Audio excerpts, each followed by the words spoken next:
morning and I say, you know what, let me go to the club because everyone is going to the club, because the people that I'm studying with are going to the club. No, as a person, I have standards, and I know I have standards, and I also have limits that I ought to go to. Like, my steps, first of all, are ordered of the Lord. I know, like, this and this is expected of me as a child of God.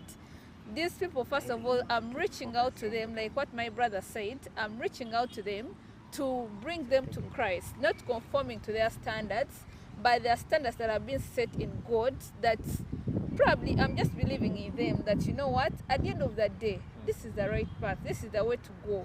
I may not have to push away myself from them. You know what, you're not born again, I'm not going to know. Like, even in the work sector, first of all, my boss is a Muslim, but there are certain things that, you know, this is a Muslim person that I know I ought to. There are certain boundaries that I know. So this person being a Muslim, he's my boss.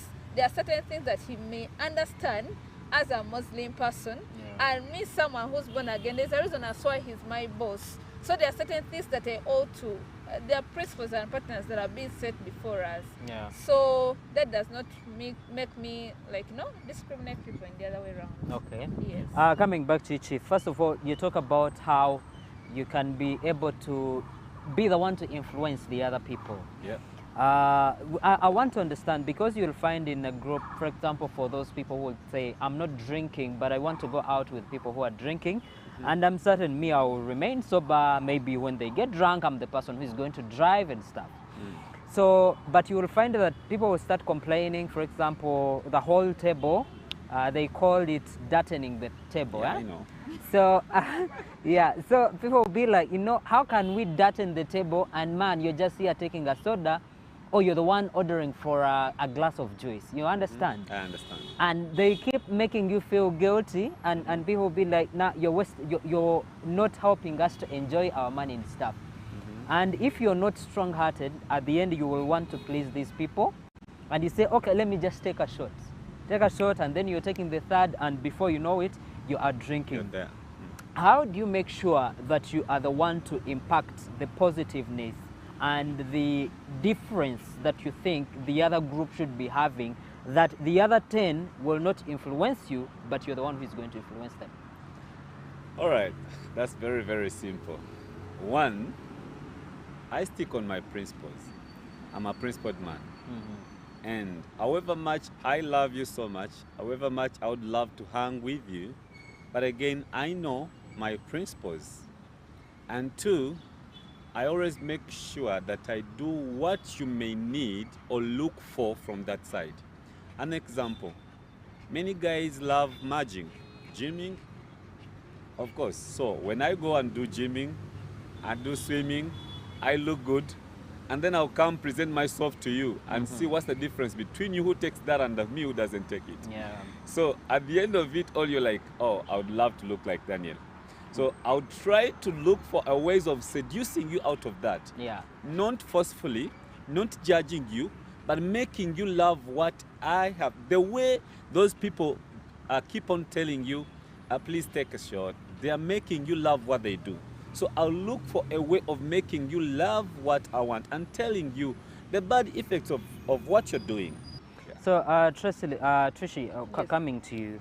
First of all, for young girls, most especially in institutions of learning, you will find that your group wants to live a certain kind of life. Yeah. You know, you're going to move to your friend's room, and you find, you know, they have a 42-inch flat screen. Yeah. They have a fridge, they have a nice bed, you know, they have a nice kitchen. Yeah.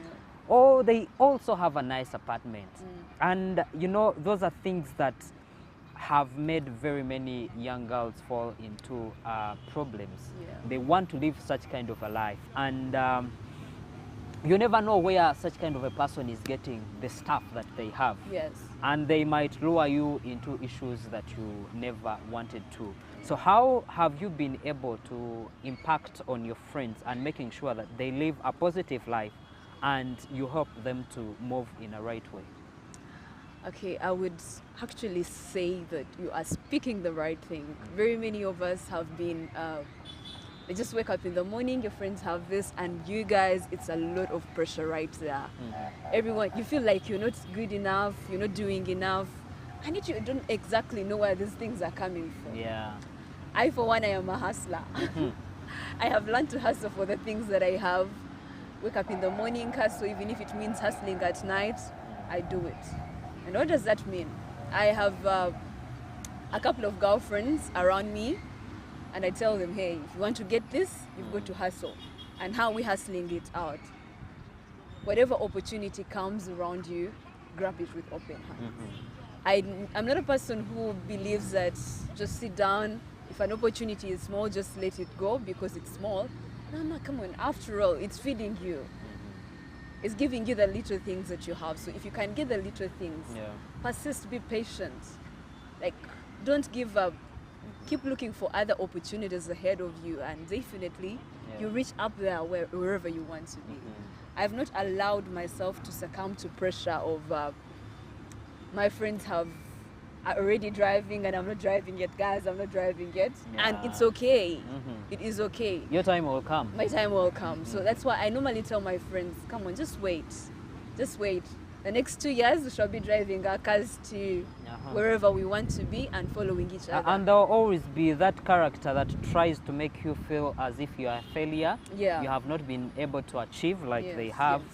Yeah. I remind them, I am a hustler.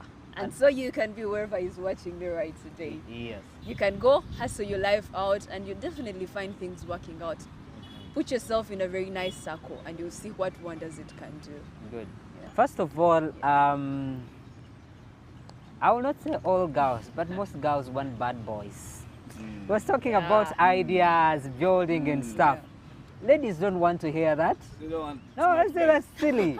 I just want a guy that is going to make me laugh, a guy that is going to take me out, a guy that is going to do stuff and excite me, surprise me, give me flowers and stuff. What is your ideal guy, Trishi? What is my ideal guy? I hope he's the one that I have right now because I don't know. Yes. Well, I love to have someone that challenges me. Yeah. I always wake up in the morning with 1,000 ideas in my head, and if I don't have someone that shapes those ideas, I get off track. So I love someone that challenges me, someone that is kind enough. I love kind people. Kind people are a go-to for me. You are kind, you have an aspect of love for family, but most importantly, you're Christian. I don't want church boys. No. You want Christian? I don't want church boys. I don't want someone who is always in church. Yeah. You want Christian? I want someone who is Christian enough, Yes. but not a church boy. I don't know how I can bring the difference. But yeah, someone who is Christian, understands Christian values, but not a church guy. But you see, the point you bring out that I do prefer is a challenger. I also like people that do challenge me. If at all I bring about ideas, my lady is just going to be a yes person. It doesn't really make sense. As someone that I'm going to bring about an idea and they are like, but I think if you did it this way, it would come out right. And it really makes it better. It means that person is adding something on you. That's right. Exactly, coming to you. If at all we are able to tell all the things that they were talking about, maybe someone is just playing around and stuff, how can I be able to move away from a relationship that is not meaningful? Personally, if at all I don't see the future in that relationship. Yeah. Really, I don't need, first of all, to, we can just stay friends. Not really avoid you, say this and this, or ill about you. But it's just enough that we even stay just friends. Because it's better than behaving like strangers like we did ourselves before. Back to you, Trishi. Girls, I think you're the most who are so emotional about relationships and stuff. And they are the ladies you'll find they have besties and stuff, you know, the groups, they'll be so much attached. But at the same time, the ladies are the most pretentious people in those relationships. It's very hard actually to tell whether they are real friends or not. You speak to them after they've had a very good interaction and you're like, are these the people that were laughing together a few minutes ago? How can you be able to tell that this is a real friend of mine? It's sometimes very hard because people pretend. People really pretend, and you cannot know who your bestie is. I personally don't have besties, but I have close friends.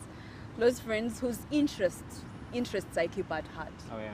I think it's better calling them close friends than calling them besties, because the following day, the fact that he was your bestie or she was your bestie, Yeah. you lose the relationship forever. But a close friend will have all your interests at heart. I have friends that I can call at midnight, my girlfriends Yeah. or my boyfriends, my friends that are boys. Yeah.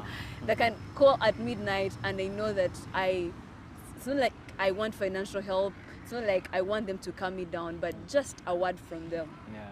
You know, just a mere hearing from someone soothes your soul down. Oh yeah. So those are the kind of friends I am looking at. But I don't know how you can know that someone is not a good friend. I think it's that sixth sense that we have in us of discernment, Yeah. and praying to the Holy Spirit that He can guide you to know who exactly your friends are. Yeah. There's no formula, there's no protocol to knowing that this is a right friend. It's the Holy Spirit that can Yeah. tell you that this is the person I'm supposed to be with. Yeah. Good, good. One of the issues that we usually get is you'll be in a relationship with someone, not actually intimate friendships, but you find that someone doesn't want to get to know about your family, they never want to meet your parents and stuff. And sometimes we think either they are hiding something, because at most times you will find that parents know if a certain child has certain characters that are not good, they will be able to open up. And that's why some parents would encourage and say, if you have friends, please bring them home, maybe for lunch, for dinner. We talk to them such that they can understand the kind of friends that you have. Do you think it's right for you to be able to bring your friends home and engage them with family?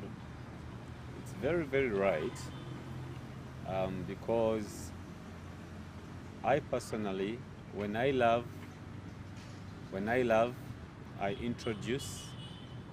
Like if I love you, I'll introduce you to my friends. When I talk about love, I don't mean about only girls. Yeah. But when I decide to make you my friend, when I decide to bring you in my life, I'll have to introduce you, because if you become part of me, then you become part of my circle. Yeah. You become part of those behind me. So it is very right. Even in a relationship, being it boyfriend and girlfriend relationship, how can you be together when you don't know about this person? Okay, what about if something happens in the night? Yeah. You understand?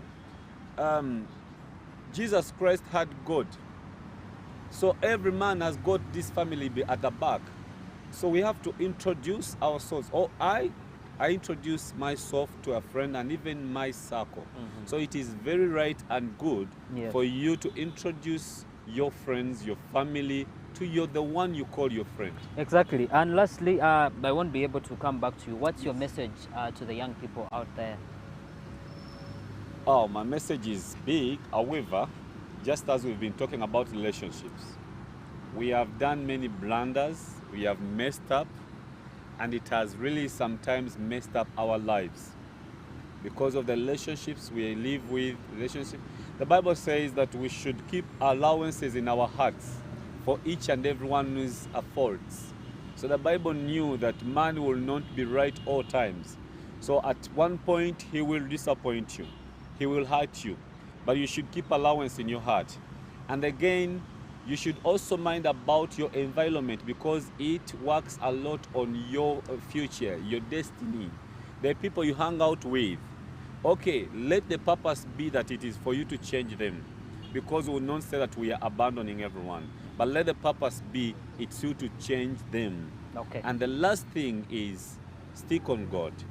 He will always make a way for you. Thank you so much. Trishi, Yes, please. as we conclude, what's your last message in as far as creating, meaningful relationship? I'm speaking to every little girl, every lady out there that is trying to figure out their lives. That social capital is very important. Surround yourself with people that have purpose on your life. And yes, you're going to make it.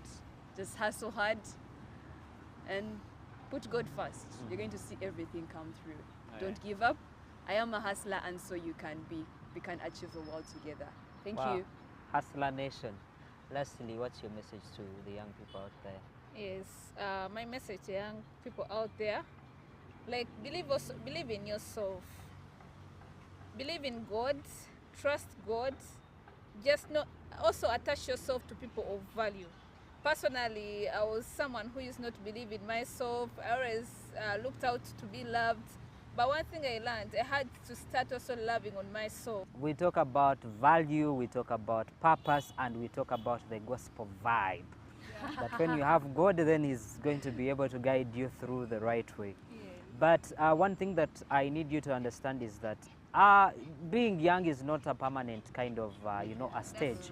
You are young today, but you'll be old tomorrow. And therefore, if you don't use the people surrounding you to become better, that means looking at how you can be able to make the relationships that you're in meaningful. Then you'll be the old people that are just, useless at the village that you'll be living in. And we say youthfulness without usefulness is uselessness.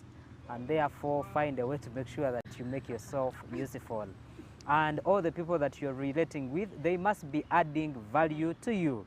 But also, if you're a group, you should be having a purpose to come together. Yes. If you're at school, it doesn't matter. Maybe it can be your discussion group, but it can also be your trusted group where in case you have any issue, whether it's from home, whether it's about school, you can open up and people will be able to give you ideas on how you can go about it. But also, if you're getting into intimate relationships, that's when you're at the right age. Please make sure that you have the right intentions.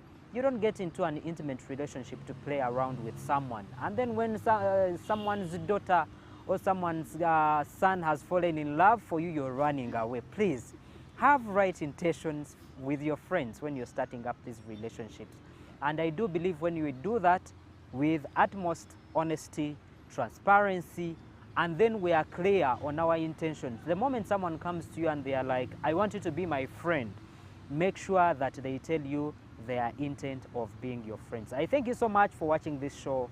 I do believe Youth of Purpose is going to transform this nation as we come out to talk about issues of our concern. I thank you so much, ladies and gentlemen, for coming to Youth of Purpose. Thank you so much. Follow me on my social media platforms. I_Tumukunde on Twitter, Tumukunde on Instagram, Tumukunde Ivan on LinkedIn, and Tumukunde on Facebook. I thank you so much for watching this show. See you next time. Youth of Purpose.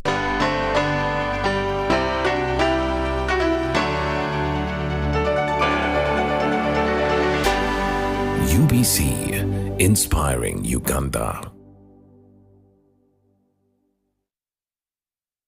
History books for the Ugandan champions who are making their maiden debut at the continental stage, a stage designed for the big boys and a stage that has the best from Africa fight for place at the finale. All starts today, and for the Vipers from Uganda, they are the underdogs in this match, and this is due to the fact that they lack the experience at the continental level. This here is a David versus Goliath match, and a stone and string can propel how this game ends today. Good evening, welcoming you to your game number 1 of your CAF Champions League. My name is Peter Tai, representing for Uganda Broadcasting Corporation. We are live and we are proudly Ugandan. Just remind you that today is a closed day match, and of course there won't be any fun allowed in this stadium today, and that's the reason that's why you see just empty seats here and a little bit of echoes around the stadium due to the fact that the fans won't be in this one. It will be the noise from the players and it will be the whistle sounding, and trust me, the Vipers from Uganda are up against the Green Eagles all the way from Morocco.